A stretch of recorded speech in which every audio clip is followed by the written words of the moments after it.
Now you should know the banners off by heart. Sorry, that sounded way more brutal than I intended it to. Oh, maybe it's something you could have. Sorry. The normal one that we did? The thing that looked the stand away. So I could do another set. Productive afternoon. Today? Oh, I can just hold it. Oh. Getting all the tasks. Yeah, a lot of cleaning, Yep. laundry, etc., etc. Got it all done in the end. You did. Managed to marinate some lamb as well. Yeah. Yeah. Cheeky yogurt, cucumber, garlic sauce. Wow. Gonna reap the fruits of that later tonight.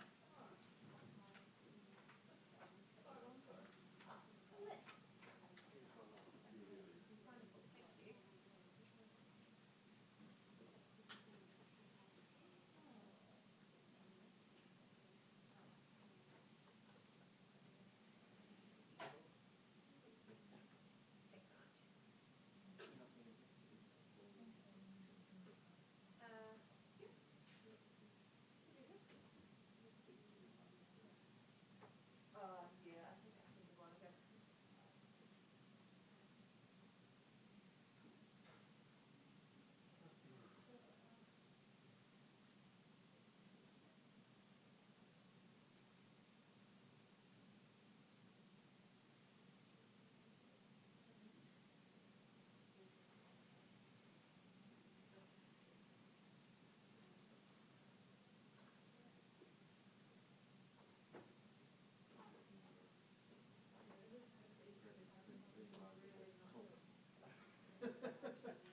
Oh, I've been sneezing. yeah. Sneezing. Not in this environment. No.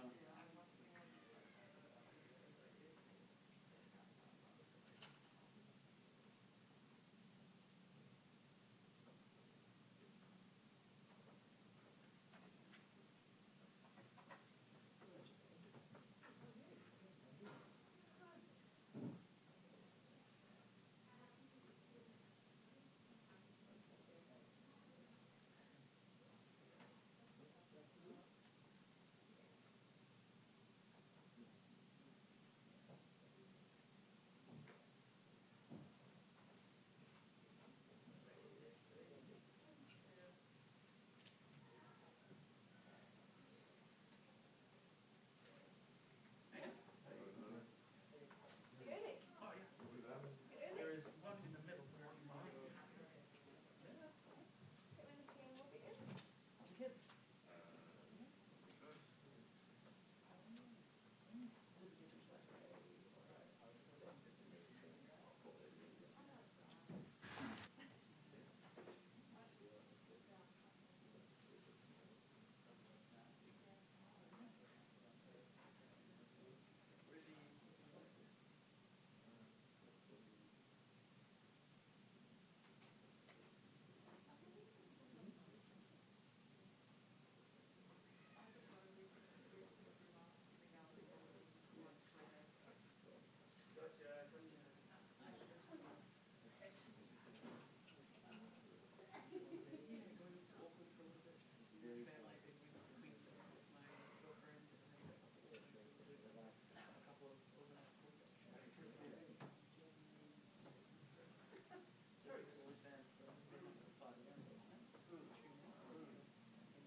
I've done it before. It's just remarkable. So you should have theoretically.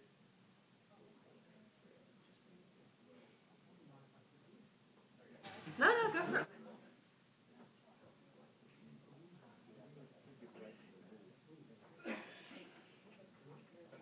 I don't know what the feeling was like.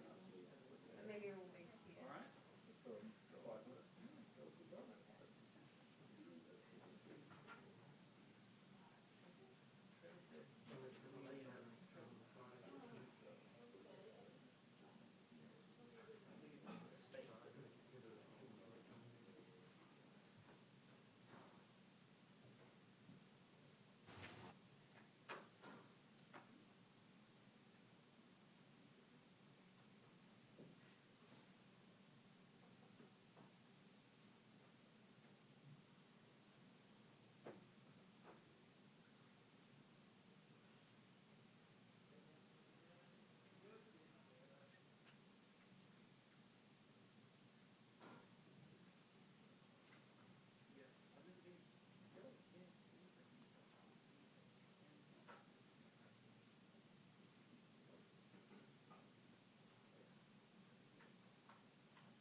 Apologies everyone, I see we're a bit tardy this afternoon.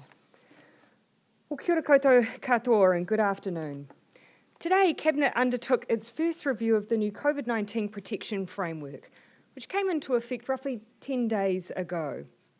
Cabinet considered several factors when deciding whether or not to move regions into different levels in the traffic light system, including vaccination rates, health system capacity, and the status of the current outbreak. It is encouraging to see Auckland's case numbers have continued to decline since the new framework came into effect, giving cause for cautious optimism.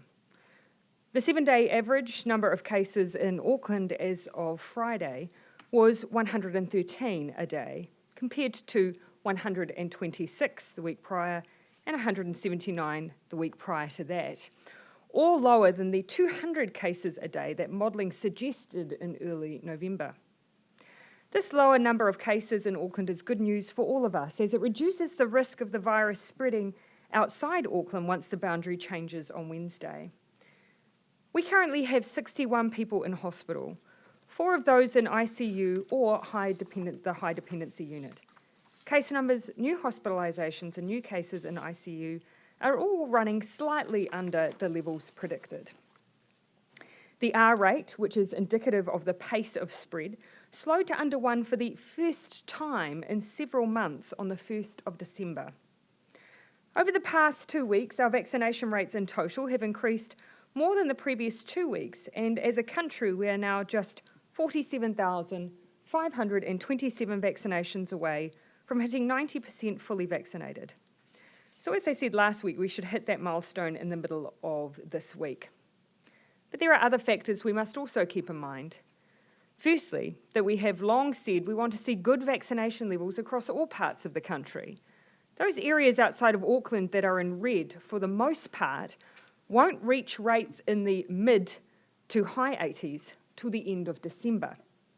Secondly, while Auckland is one of the most highly vaccinated regions, it continues to be the centre of the outbreak, with several hundred active cases obviously being managed. And while there is good cause for optimism, we only moved into the new COVID protection framework just 10 days ago, which doesn't yet represent a full transmission cycle. However, ministers and the Director-General were supportive of recognising the progress that has been made and will be made in the coming weeks as people seek their second dose. They also expressed a view that with an additional transmission cycle, they believe there will be enough comfort for Auckland to move. On this basis, Cabinet has decided on the recommendation of the Director-General to move Auckland to orange at 11:59 p.m. on Thursday, the 30th of December. Cabinet has also decided that those remaining areas that are currently in red, excluding Northland, will also move to orange at 11:59 p.m. on Thursday, the 30th of December. This decision means that Auckland will move approximately 4 weeks after they moved into the COVID protection framework at the beginning of the month, and will give extra time for any potential impacts of that move to be seen. This represents 2 incubation periods of the virus, which we have consistently used to provide confidence around outbreak control throughout the pandemic. It means we can see the impacts of also the Auckland boundary opening. It means that other regions at red, currently Taupo, Rotorua Lakes District, Kawerau, Whakatane, Opotiki districts, Gisborne District, Wairoa District, Rangitikei, Whanganui and Ruapehu districts, have an additional period of time for second doses to be administered and rates to reach a greater level of protection. As I said, by this time we expect, on projection, for those areas to reach mid to high 80s in terms of fully vaccinated residents. Here today we have carefully balanced the range of advice, views, risks and opportunities of all the relevant levels and settled on an outcome that means the country will move into the new year with all but one region in the orange setting. It means vaccine passes will be in use up and down the country, as well as masks and other public health measures that are designed to keep us safe during this time of change. But it does mean that we are also being proportionate and that people will be able to gather together, and that's because it will be safe to do so.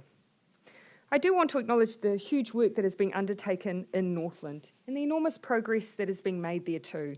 But I do think it's right to be cautious in this move. This does not move, of course, that people who do not fulfil the requirements in Auckland around either being fully vaccinated or tested cannot move into Northland. Of course, they continue to be able to. Our next full review of the traffic lights will be in the week of the 17th of January. Finally, a word on Omicron. Currently, New Zealand maintains a layer of protection at our border through our ongoing use of managed isolation and quarantine. You'll be aware that this is due to undergo a significant change on 17 January when New Zealand residents and citizens in Australia are able to travel home, and instead of going into MIQ, will be able to isolate at home for 7 days. But in light of the global Omicron situation, ministers with power to act will receive the latest advice from the Ministry of Health on the variant in early January. This check-in will be to confirm that we remain comfortable with this next step in our reconnecting work. I won't preempt the outcome of that check-in now, but it makes sense to ensure we assess the next move against all the latest information and advice we have, including the relative effectiveness of the vaccine against the Omicron variant. One final note. On Wednesday, Aucklanders who are fully vaccinated can travel around the country again, and the boundary that has played an extraordinary role in containing the Delta outbreak for the past 4 months changes. Those who are unvaccinated can travel too, but must provide a negative test taken within the previous 72 hours. We announced last week, but I'm confirming again today, that that test can be a rapid antigen test and that they will be available at the 149 pharmacies around Auckland from Wednesday. They will also be available at other pharmacies around New Zealand from Wednesday also. The results are available after 15 minutes, and you'll be issued with proof of your test for travel across the border. Please, I encourage you to use this simple, accessible option for surveillance testing if you are not vaccinated and intend to travel and you are in Auckland. But if you are symptomatic, still, please get a full PCR test. Some will ultimately say this decision today feels right. Some will say it feels too slow, others too fast. So instead, I come back to the 2-year perspective.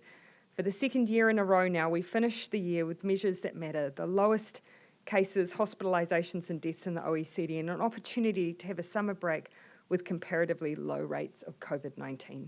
We're now happy to take your questions. Will the decisions that you've made today change your thinking around the Auckland border, particularly heading south, given that if Auckland can be an orange and everywhere else is an orange, what is the point? Oh, so look, what we were ultimately trying to do there is, of course, continue to slow any spread. And I think that remains important. Part of the success of our containment of Delta has been those border arrangements. So it's fitting that we change them, that we ease them. But now all we're asking is that if you're in Auckland, if you're double vaccinated, you can move. If you're not, to get a test. And that's just for a period while we continue to ease and change up our settings. Did you consider dropping that southern boundary in particular, because the police have said it's so resource heavy to monitor, and given we're all at the same alert level setting, it doesn't? Two things. The first I'd say is actually, it is not an onerous ask for the vast majority of Aucklanders who are vaccinated. And so, of course, for them, all they need to do is carry the same proof of vaccination that they're carrying with them everywhere now. For the police, ultimately, they are the only ones who can legally operate compliance around these checks, and it is totally their operational decision as to how. They have expressed a view that they will continue to manage the free flow of traffic. That will be one of the things they undertake. So they'll be determining when and how they choose to check compliance. I'll come to Jessica and then I'll come to Barry. Prime Minister, with Northland, 81% are double vaccinated and 87% have had their first vaccination. So that means they should be on track to reach 87%. Isn't that pretty high, and is it really necessary for them to still stay en route? Yeah, so my recollection in terms of numbers is that they're still around 4,000 shy of reaching the 90% first dose target. I can confirm that with you while I'm on the podium. But ultimately, the distance between them and those other regions at the moment is in the order of several thousand. This is not to say, of course, that we won't see Northland move, like other regions, into orange. We fully anticipate that. But at a time when we are going through a very careful transition, it makes sense to us as a cabinet to be most cautious with the area where we have the lowest vaccination. I do want to acknowledge the huge effort that's gone in from the region. It has been significant. We've seen a big increase. But as I say, this is just about being cautious. Why have you ruled out green for anyone going to green, especially parts of the South Island? Only for now, obviously through the transition period. And so we absolutely anticipate that we will have areas that will move into green, but this is to see us over that period of transition. One thing to keep in mind is that green does enable vaccinated and unvaccinated people to gather in high-risk areas. And our view is that during the transition, actually it's important that we continue to maintain confidence as we transition. And I know a number of people will appreciate knowing that they're around in high-risk venues other vaccinated people.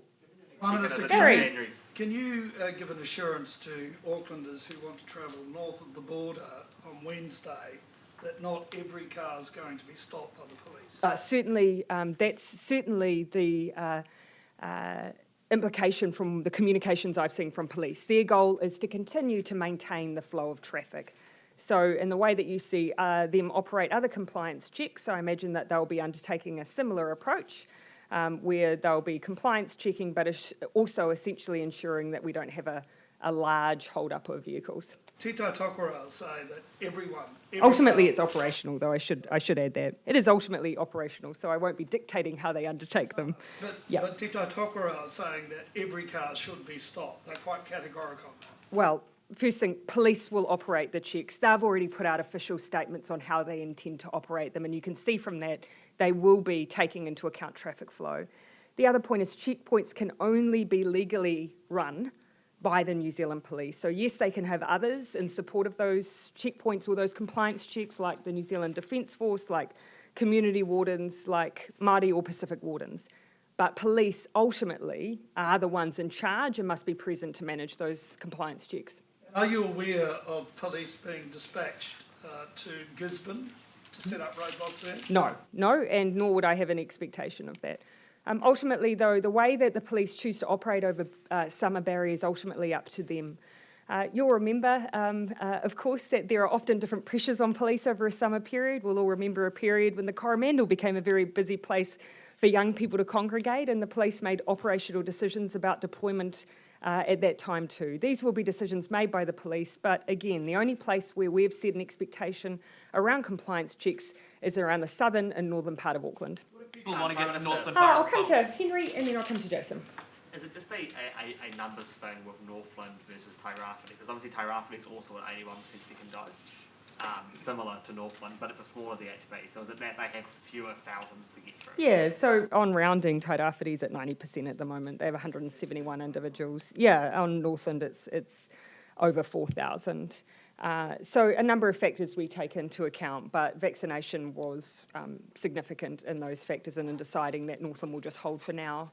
It is not to say that the only way that Northland can reach any other level is solely on vaccination rates. This is about taking a cautious approach while we transition. And on that transition period, you're saying that that's the reason you're not moving to green faster and you're not doing all these things. Yep. But you're not getting into January 17.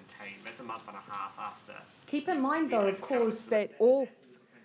Yeah, yes, but at that point we'll have regular 2-weekly reviews. We will have had the chance at that point to see the impact of the Auckland boundary lifting, movement across the country, and the new CPF framework. So yes, at that point the transition essentially done. We will have seen the impact of the new settings and will be fully implemented by that point. Just one other question. Is there any chance of the booster timetable maybe being moved up slightly? Australia have enough 5 months instead of 6 months. Obviously the science is moving on this. Yeah. And I think the UK have shortened their period as well with Omicron down. Is there a possibility that you would move to 5 months, 4 months? I think the first point to make is the vast bulk of New Zealanders who are eligible for boosters or come up to their opportunity for boosters are actually across March, April and May. So a large number of New Zealanders are quite some way off the 6-month mark, let alone a 5-month mark and so on. But I'll leave it to Dr. Bloomfield to comment on any further consideration by a technical advisory group on boosters. Thank you, Prime Minister, and kia ora koutou. Yes, so we've been watching this very carefully over the last 2 or 3 weeks since the first announcements about Omicron, and obviously the information from Pfizer last week was reassuring in a way that the Pfizer vaccine does seem to have a good level of efficacy against the Omicron variant, especially with that third dose. Our technical advisory group is considering this tomorrow, and then we're meeting tomorrow afternoon with some other modelling work from our team. Our key objective is to go into winter with our maximum population immunity. And so that will be one thing we'll be weighing up around the timing of that booster dose. In the meantime, by Christmas, there are 450,000 people due their booster. It's at least 6 months, and I'd strongly encourage them to get that as soon after 6 months as possible to make sure that they've got full immunity. But we will be providing further advice through in the middle to later part of this week to see whether there is any change to the current period before that booster dose. That's not a concrete 6-month thing. You could advise a change. Yes, we could, and that will be on the advice of the technical advisory group, looking at the science, and also again with this primary perspective, because winter's the problem, as we're seeing now in Europe. And in fact, Pfizer's advice last week was you could bring that down to, say, 3 months, even that interval, but they caveated that with if you are in winter and have got a large outbreak, which we have neither of. If we're looking in Europe, it's the equivalent of us having 3,000 to 5,000 cases a day, and obviously we're nowhere near that, and our case numbers are dropping. Yeah. So then even if you were to move them by a month, we would still see the vast bulk, February, March, April, based on the sequencing of the large bulk of New Zealand's population's second dose. Jason, then I'll come to Joe. Could you, and maybe Dr. Bloomfield as well, just the rationale behind the date of the 30th? Yes, so what particular reason? Counting back from the 3rd. So we went into the CPF on the 3rd. You'll recall that we've often taken into account those transmission cycles, those blocks of 2 weeks, to be able to give ourselves the time to see the impacts. Often with the old alert levels, we used to use it to see whether or not we'd missed cases. Now, of course, it's to see the impact of easing of restrictions. So essentially, if you count forward from the 3rd, you land on, you essentially land on the 30th, 31st. So it has nothing to do with people potentially planning New Year's? No, you can count yourself. That's where you land. Yeah. Joe, sorry, and then I'll come back into the back. Yeah. The Friday before last, Grant Robertson was asked about those opening up dates and was very definitive about the fact that people who overseas, they might be looking at foregoing their MIQ spots because they're relying on that 7-day self-isolation, should carry on with those plans and not think that for any reason there might be a change as it stands at the moment. I appreciate Omicron's coming on the scene, but is your message now to people who have been relying on those dates and making plans around MIQ on that basis to rethink that because there's no certainty anymore? Well, look, no, we haven't changed our plans. We haven't changed the timelines that we've set out. But it does make sense for us to have that check-in before they're due to come in to ensure that we're still comfortable based on the latest advice we have from Omicron. There is nothing for which we can make that decision now. At the moment, we know it's more transmissible. We know there have been some lab-based work on the effectiveness of vaccine, and from that you've seen the pharmaceutical companies coming out and speaking about the greatest rates of effectiveness based on how recent your last dose was. But our view is that we'll know even more in even that first week of January. So it makes sense for us to review that information and then confirm comfort, or if there is something to alarm us, then be willing to speak to that as well. The fact that you've sort of proactively brought that up today will be cause for concern for some people. And so, I mean, is it... Equally, in Australia, we've seen them put on additional self-isolation requirements and remove them. Around the world, they're being reimposed. I think it's unrealistic for us to say that there is a plan and we will not move it despite what the evidence tells us of Omicron. We have to see and listen and hear what the evidence tells us and the impact it will likely have on New Zealand. And if you go back, if you're forced to go back into a longer MIQ situation, that's going to become difficult in terms of space. How will you negotiate? Well, there, of course, it wouldn't necessarily be longer, but more would it be that you're reverting into self-isolation or not? Because the flip that we have at that point is people being able to self-isolate at home. So look, I said that I wasn't going to preemptively speculate around what might happen, and I won't. We have not yet changed any of the decisions that we've made, but I do want to give comfort to people that if there is evidence that suggests to us that there would be a marked and negative impact on New Zealand then we need to listen to that. So we've scheduled that check-in, and I wanted to notify people that we'd do that. Prime Minister, Yeah, I think, Ben, yours might be related, so we'll take that and then come to... Why is it then that Chris Hipkins said he was very committed to that date? Grant Robertson said was definitive about it. The question is not about the revision, it's about this government's communication style. Well, Ben, I have just said that we're not changing any of the decisions at this point that we've made, but there's almost no country around the world that has done nothing in response to Omicron. Every country has responded to Omicron. In fact, we're one of the countries that's had to do the least because we already had measures in place. And as I say, even in some parts of Australia, they're reinstating requirements that they had removed only a matter of, I believe, weeks prior. So essentially what you're asking me to do is to ignore that evidence. My view is that we have a duty to make sure that before that decision we've made and have not yet changed comes into force, that we have a check-in. Besides that, to a different issue, is New Zealand considering, or will you consider offering asylum to Julian Assange? No. Okay, Gina. If Green means that there is limited community transmission and our health system is ready to respond, as it's quoted, can we assume that Wellington and Canterbury's health systems are not ready to respond? No, not at all. In fact, thank you for the opportunity to say something specifically to the South Island. You know, at the moment they're in an exceptional position, very high rates of vaccination, very low case numbers. We are where we are now as we make a transition, but I do expect things to change in the South. But keeping in mind, one of the big adjustments that comes with being from orange to green is the ability to have a larger number of people together who are both vaccinated and unvaccinated. And right now, while we transition, I believe quite a few people in the South Island would like the comfort that they know they're around vaccinated individuals.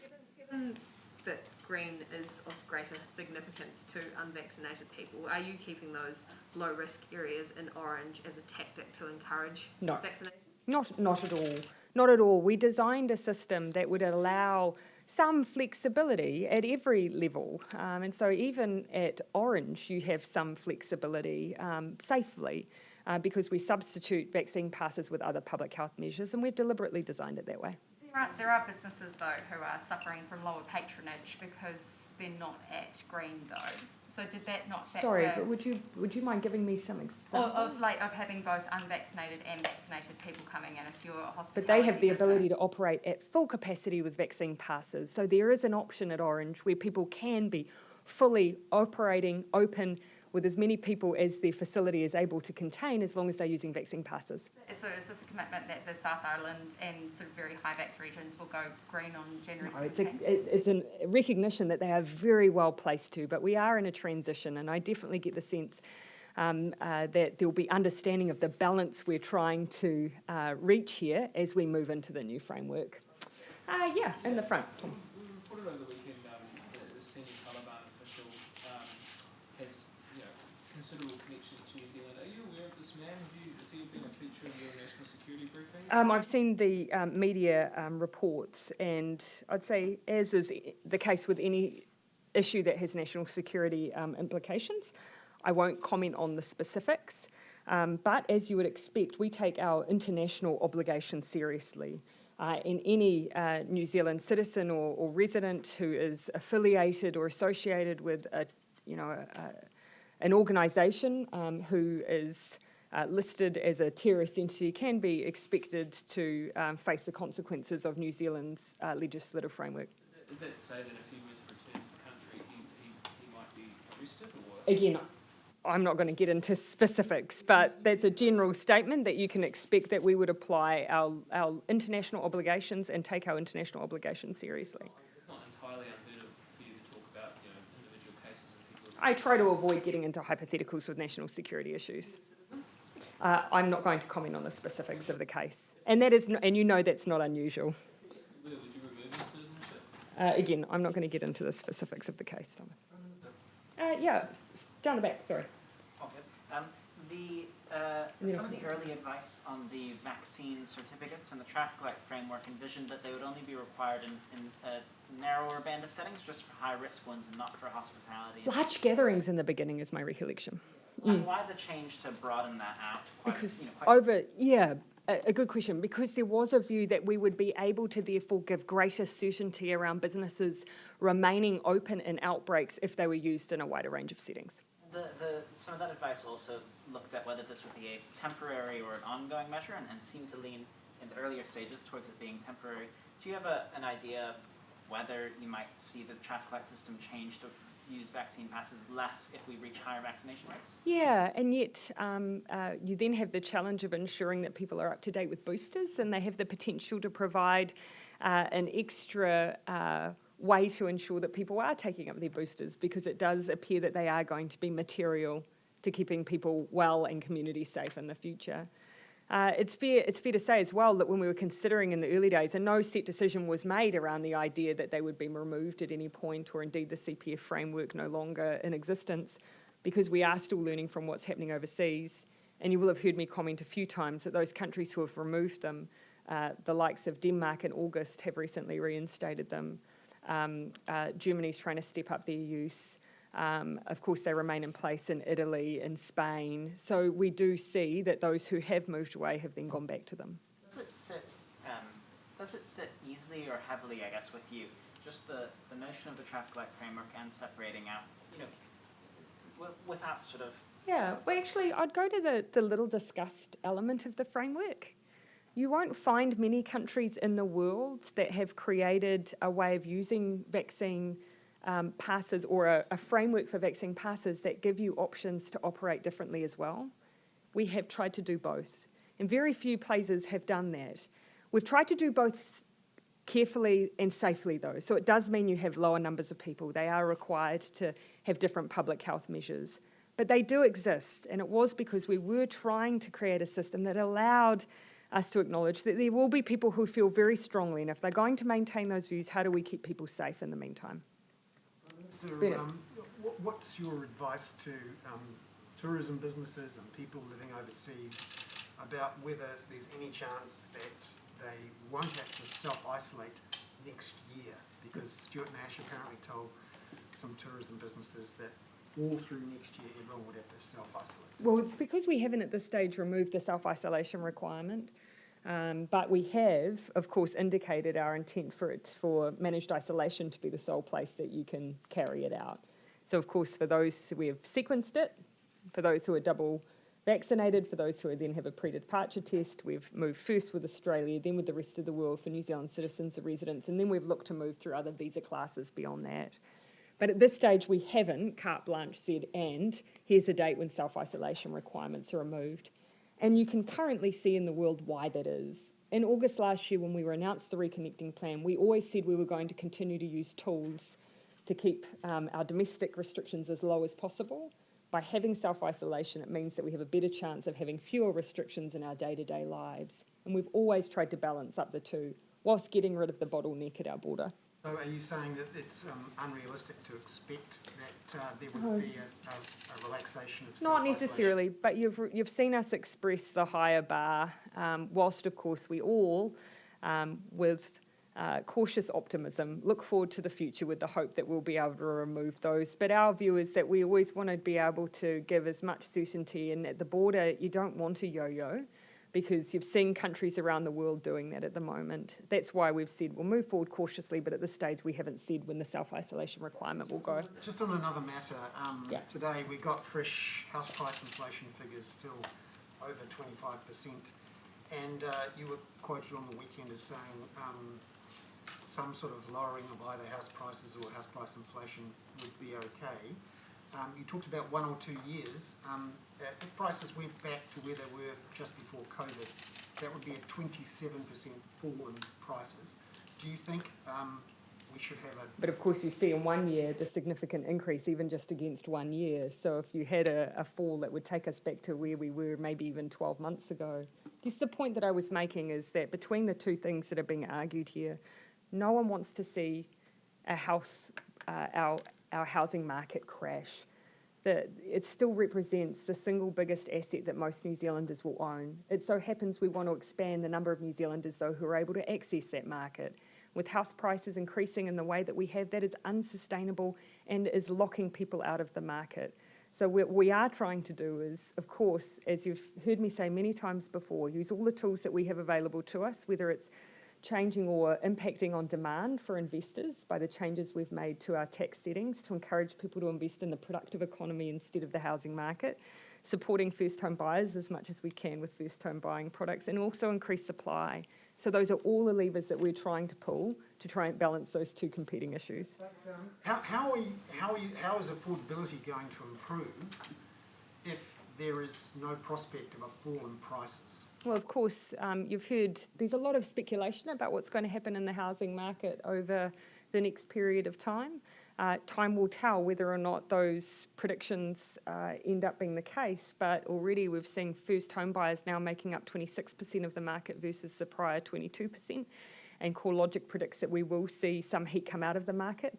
And I'd say a large part of that will be, of course, what people are assuming, in part will be about what people are likely to see happen with interest rates. So you resigned? So if I may, we'll take one last one and then I'll come back to those who haven't had a question. Sure. Are you resigned to the fact that house price... I'm not resigned to anything, and that's why we keep doing all that we do on housing. And again, even this week, you've seen us take significant measures in the planning space to try and again accelerate the supply of housing in those areas where we've seen the most demand. I mean, name any area and you will have seen us pull a lever because we're determined to see change in housing. Yeah. First Union's Director Matt McCartan has said that a toxic work environment remains at Parliament. I guess how concerning is that to you, and has anything really changed since the release of the Debbie Francis? Yes, we of course have been, since the Francis Review, been working very hard to make sure that we take on board those recommendations, that we implement them. Look, I can only speak from my perspective, having been here over a number of years. I do believe that there has been change. That doesn't mean that there won't be individuals who have experienced poor practice, and we owe it to them to make sure that we change both the culture of this workplace, but also the ability for them to seek support or to seek a change in outcome if they do experience that. Just to follow on from that as well, Yeah. I also want an inquiry into the Parliamentary Service Chief Executive and the handling of the Nick Smith complaint. Would you be supportive of that? Look, that's to be honest, I haven't had a chance to look at some of what's being reported on today, so I wouldn't want to speak too prematurely on that, if I may. Just back on If I may, and then I'll come back around. Why did the government only announce it was walking away from the opt-out model of Three Waters in October, when it looks like the decision to move away from that was made in June? Of course, we've continued to work alongside local government to try and build consensus over a number of months. Local government asked for us to work with them through the heads of agreement that we had over a period of time. Over the course of that period of time, of course, we worked up a package of supports to ensure that no council was left worse off by any future decision making. And of course, ultimately though, when it became very clear to us that the only way that we would be able to achieve the positive outcomes of lower rates, better infrastructure and the ongoing investment required, we would need everyone in rather than some out. You went about getting that consensus after you'd already made up your mind, and now councils are feeling that you've been duplicitous and untruthful to them. I disagree with that. In fact, there were some councils who were of the view that it would only be able to be achieved by everyone being all in, and were waiting for government to ultimately make that decision. We wanted to try and build as much consensus around it as we could. You just told them in June when you made the decision, though. There was a view that actually we should, and I stand by the decisions that we've made to try and ensure that we were providing the evidence base for councils. They wanted to see the reporting and the work that had been done by DAA to form the basis of some of those future entity decisions, to allow them time to work with their communities over the future. We had, again, the heads of agreement. We were working through a process in good faith. Look, some councils don't agree with where we've landed, but it all comes back to one essential, in my mind, issue. Doing nothing is not an option. And yet if we're going to do something successfully, it is going to require us all in it to be all in it together. Okay, who did I have? I think I was coming back over here. Jenna? Just back to Bernard's first point about housing. Would you be comfortable with house prices falling back to the level they were at in December 2020? So I've never made arbitrary calls on any particular levels, but what I've simply pointed out is that even if you had them come away from where they were a year ago, they've grown dramatically in that 12-month period. No one's arguing, of course, from our perspective, that a collapse in the housing market would be an acceptable thing. It's the most significant asset most people own. But we cannot afford to continue to see year on year these dramatic increases in prices. Homeowners are buying in the same market, so essentially that's not taking them anywhere. And increasingly for first home buyers, it's very hard for them to enter. Saying that you're effectively locking in house prices at what they are? No, that's not what I'm saying. So just on that, what is the collapse in house prices? I've never given a particular numeric. I was asked in a question whether or not we would accept seeing prices fall away or over a period of a few months. What I've explained, of course, and again multiple times on this podium, is that it's in no one's interest to see a complete collapse of the market. But if we saw house prices fall back to even where they were 12 months ago, that actually would still take us back to a very high rate of growth over the past few years. All right. Yep. Sorry, just to follow up on that, the 30% decline. But look, I'm trying to equally proportion questions across the gallery. I've only had one question, or two. So sorry, Janae, I unfortunately was assuming that I was making old versions of who was still working in the same outlets. Janae. Thank you. And then I'll come to Henry, and then I think based on the level of enthusiasm in the room, we might wrap. Janae. A 30% decline in house prices, even though that would take it back to a ridiculous level, that is still better than where it's at now, whereby you need about $200,000 deposit to buy a median house. We've never put out singular goals for which we're aspiring. What we have said is the growth is unsustainable, and we stand by that. Are you conscious, do you think your rhetoric on house prices has a market effect, and the fact that you have never said, so you don't think that the Prime Minister saying house prices are fall? No, I'm glad you think that I'm that powerful that no. No, I think what matters is what we do, and I also think probably the interest rate has a market effect as well. Okay, I mean, at last one, Jenna. On house prices, if you're making all of these massive moves in the housing market, what measure of affordability do you think is acceptable for a median house or even a lower quartile house? We all know the growth rates that we've seen have been unsustainable. They are. Although we've seen a small increase in number of the proportion of first home buyers in the market, it's still 26%. And overall, we have a lower proportion of New Zealanders in home ownership now than where they were several decades ago. We want that to increase. We know that comes down to two things. How much income they're earning relative to what's happening with house prices. And we have seen over a number of years that increase grow. So we need two things. House prices to not continue to increase at the extraordinary rate we have, and also people's incomes need to continue to increase. We're a government who's been focused on both. Okay, thank you everyone. You already know the definition of housing affordability. It's well. Thanks everyone.